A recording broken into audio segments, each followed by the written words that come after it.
Kidney stone ওষুধে ঠিক হবে কিনা এই প্রশ্নটা আমাদের প্রত্যেক পেশেন্টই করে।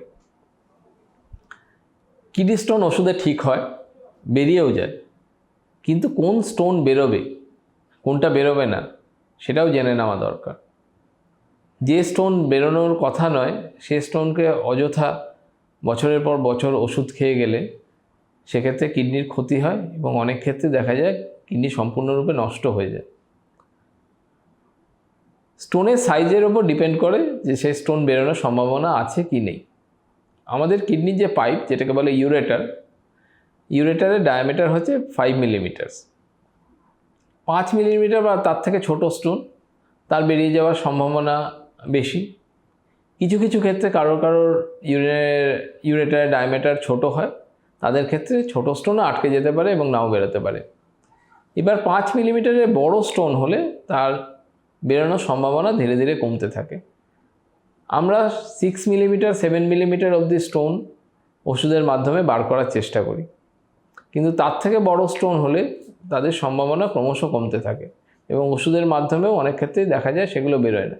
তাই বলে এই নয় যে বড় স্টোন হলে বেরোবে না, ভাগ্য ভালো থাকলে 1 সেন্টিমিটার স্টোনও বেরিয়ে যেতে পারে, কিন্তু তার সম্ভাবনা কম। এবং স্টোন আপনি কতক্ষণ বা কত দিন ধরে মেডিকেলি ট্রিট করবেন। যদি ব্যথা না হয় বা যদি দেখা যায় যে আল্ট্রাসাউন্ডে কিডনির মধ্যে কোনো ফোলা নেই, তাহলে আমরা অপেক্ষা করতে পারি স্টোন বেরোনোর জন্যে। কতদিন পারি? আমরা মাসখানেক অবধি দেখতে পারি।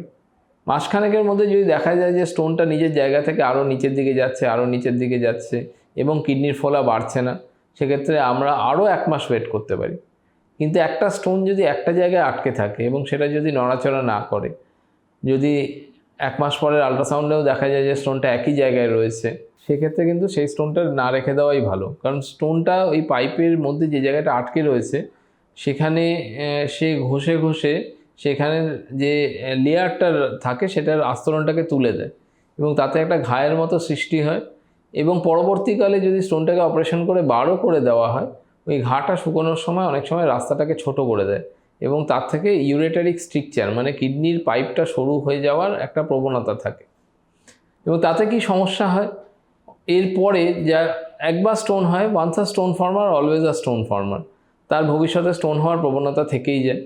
এবং পরবর্তীকালে ছোট স্টোন মানে 3 মিলিমিটারের স্টোন বা 4 মিলিমিটারের স্টোন তাও হয়তো সেই স্ট্রিকচারের জায়গায় গিয়ে আটকে যাবে।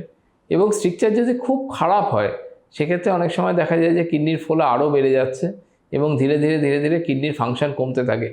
এমনও অনেক পেশেন্ট আমরা পেয়েছি যাদের স্ট্রিকচার নেগলেক্টেড হয়েছে এবং দেখা গেছে যে কিডনি সম্পূর্ণরূপে নষ্ট হয়ে গেছে এবং অপারেশন করে সেই কিডনি বাদ দিতে হয়েছে। এবং স্ট্রিকচার একবার হয়ে গেলে সেই স্ট্রিকচার অপারেশনও সহজ নয়, মানে সেই অংশটুকু কেটে বাদ দিয়ে আবার ওপরের সাথে নিচের সংযোগ ঘটিয়ে একটি নতুন রাস্তা তৈরি করতে হয়। সুতরাং এত সমস্যার মধ্যে বা ঝামেলার মধ্যে না যাওয়াই উচিত। যদি স্টোন আপনার দেখা যায় যে একই জায়গায় 1 মাসের ওপর আটকে পড়ে রয়েছে, সেক্ষেত্রে আপনি আপনার ইউরোলজিস্টের সাথে যোগাযোগ করুন এবং সেটাকে খুব সহজ উপায়ে এন্ডোস্কোপির মাধ্যমে সেই স্টোন বার করে দেওয়ার ব্যবস্থা করবে।